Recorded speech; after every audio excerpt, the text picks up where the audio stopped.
Lucretio on the mic! Mic controller! It has been an incredibly long time since I've put out a tech video, which is why I've returned with what could be the biggest meta shaker for Rob in a long time. Welcome everyone to this huge discussion of the Z-Drop Gyro Tomahawk, or as we're going to call it, GyroHawk.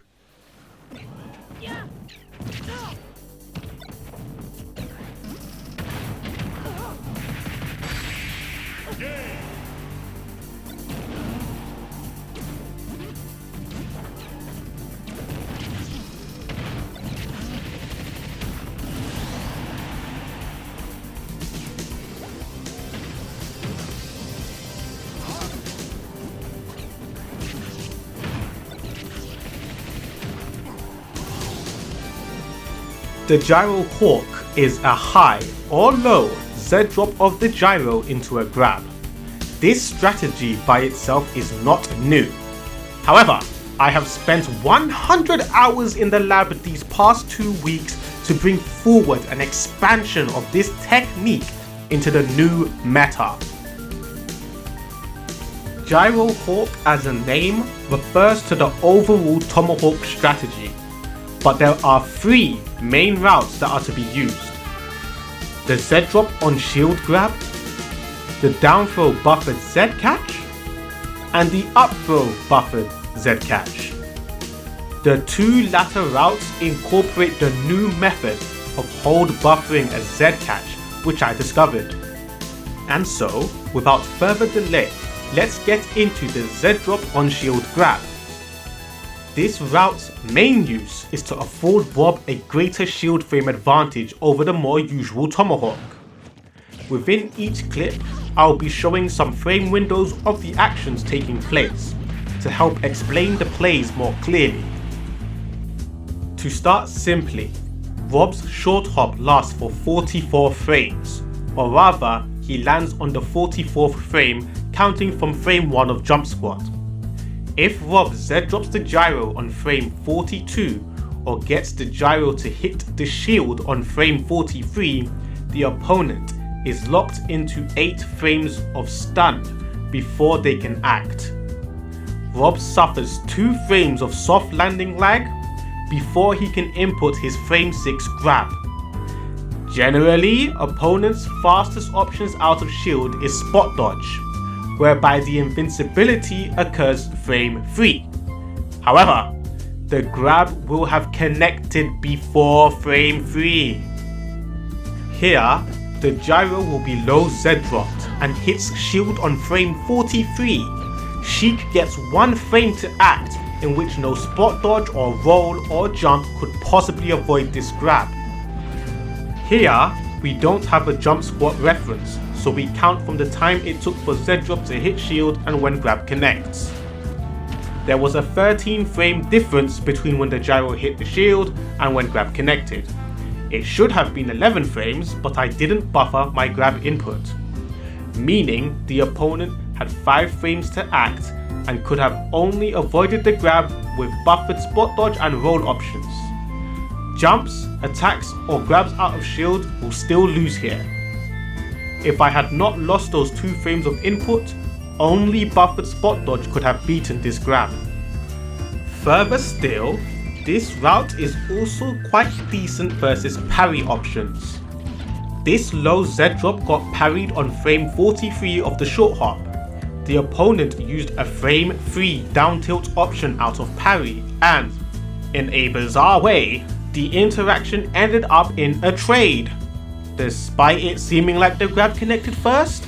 Regardless, this is much more favourable than being outright beaten by the move. Additionally, strong options out of parry are likely to be slower than frame 3, and so I could only feasibly see this interaction losing to parry spot dodge, which is an unlikely option select. Moving on, this low Z-drop is also just as effective on hit as the Z-drop true combos into grab. I believe this might be a good time to show you the best way of buffering the Z-drop grab as well. when you input Z drop, hold the Z drop button until when you're just about landing, then just press A. This will give you shield A, which grabs.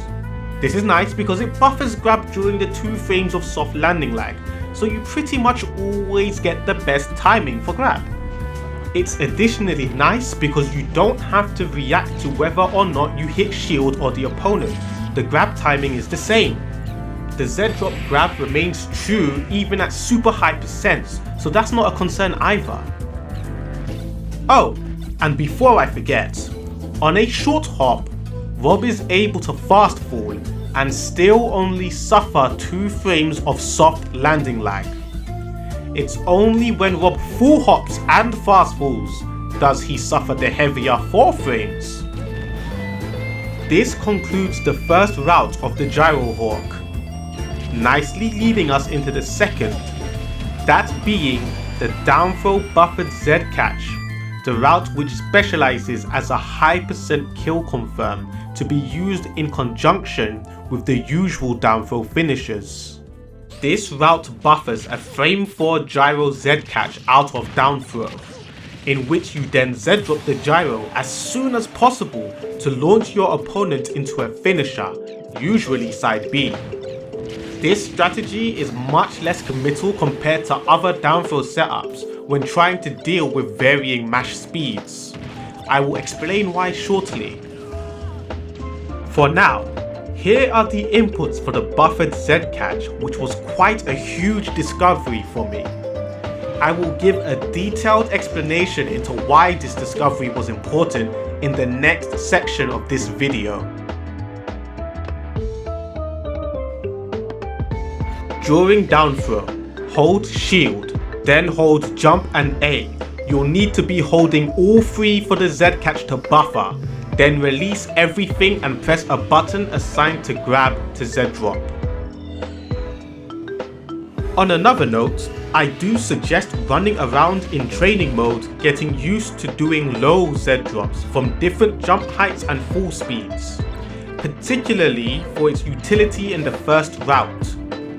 You can utilize high Z drops for the second and third routes, but it's nice to be consistent with low ones too. Now, as to why this strategy is less committal, Crom gets grabbed for 120% before down throw damage. At this percent, it's pretty easy to avoid up smash, and it's highly committal for Rob to use. Up tilt up air could work to beat fast mashes, and could even kill. However, if Crom decides not to mash, the up tilt will miss. This is also the case for raw up air, which won't even kill on good DI. However, the Z catch, Z drop is low committal because there are no frames used like aerials or smash attacks.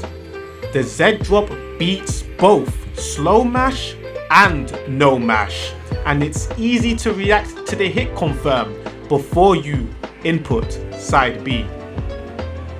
If they mash out too fast for the Z drop to connect, you still get to tech chase with gyro present as an option. I will say though, that mistakes do happen. You might go for it at too low of a percent. You might Z drop it too close to a platform, or you might Z drop it too late. It's okay. The more you go for this setup, the more it will make sense in its applicability. You might also be wondering, how fast does someone need to mash to beat the Z drop? Here, Lucina mashed out of down throw at 150% after damage in 23 frames. This frame count starts from the frame Lucina is grounded or takes percent from the down throw itself. This 23 frame mash is actually a very good average for most players' mash speeds, and I'll show why shortly. Furthermore, I Z dropped the gyro on frame 9, which is kind of slow, but understandable as this was online. Offline, my average Z drop timing was frame 7, which is a very good target to go for.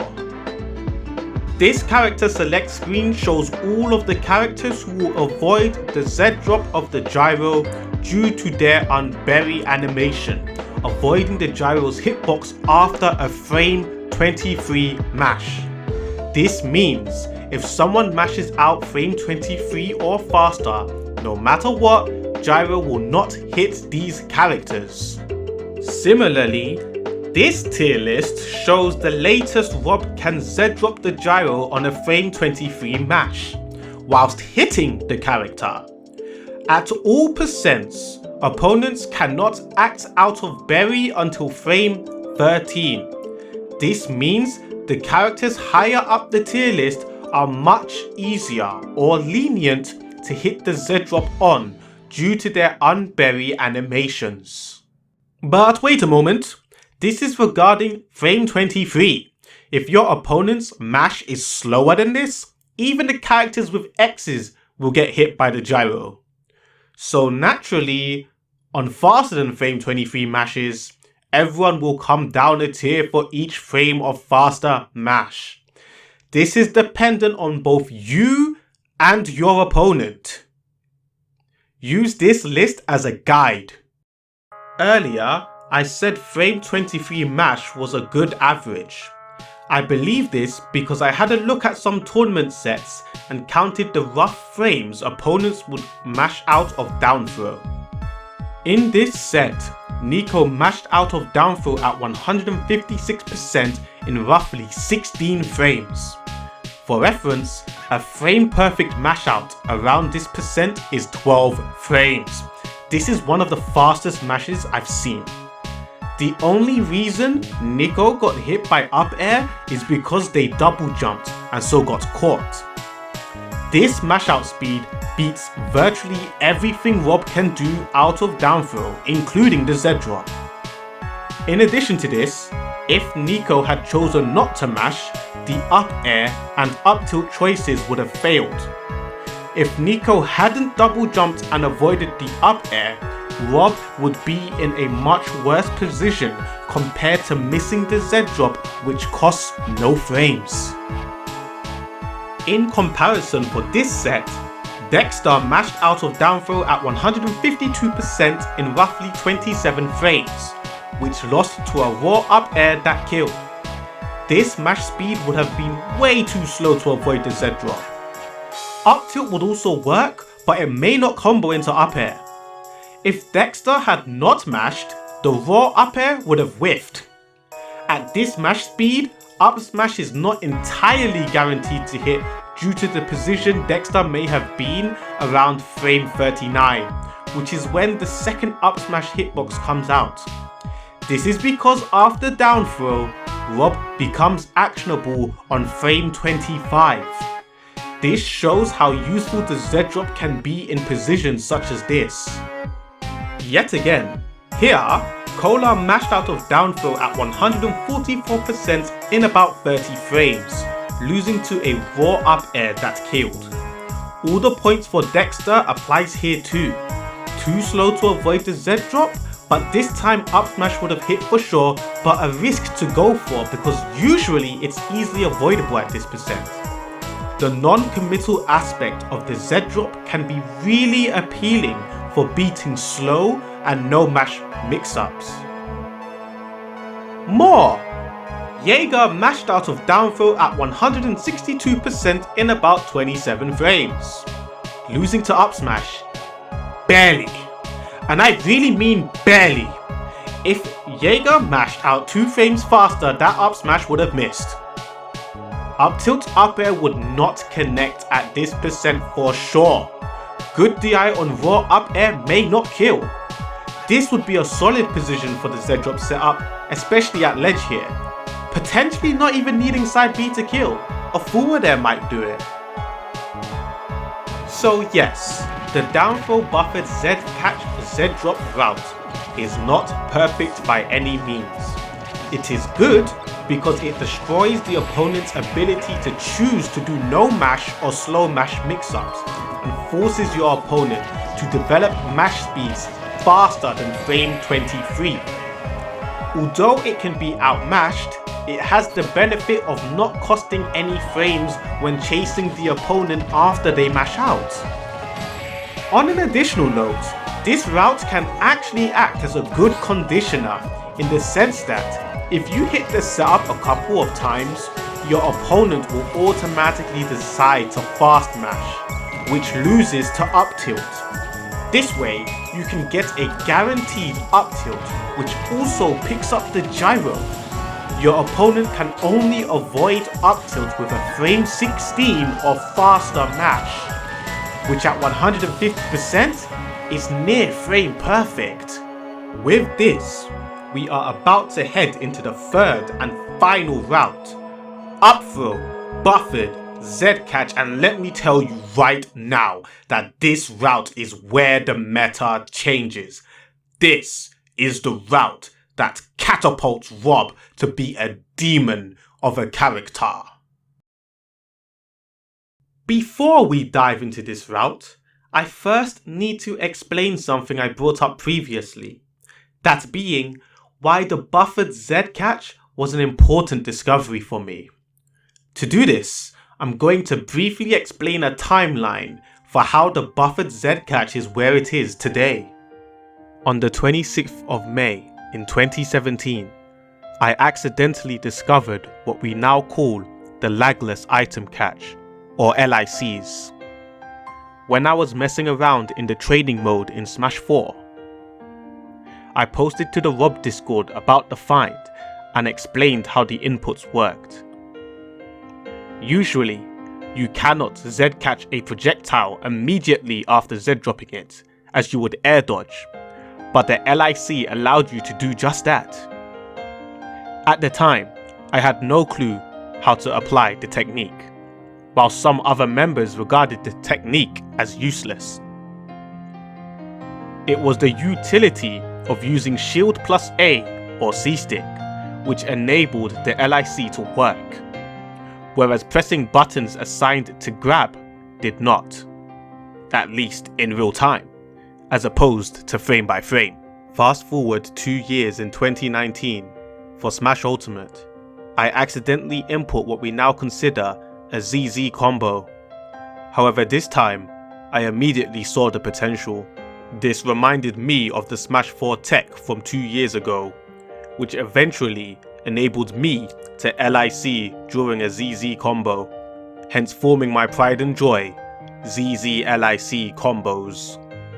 Over time, the ZZ combo was optimized to be used in the jump Z-catch combo, whereas LIC combos were pushed to an extreme height due to how well they meshed with the other combo routes.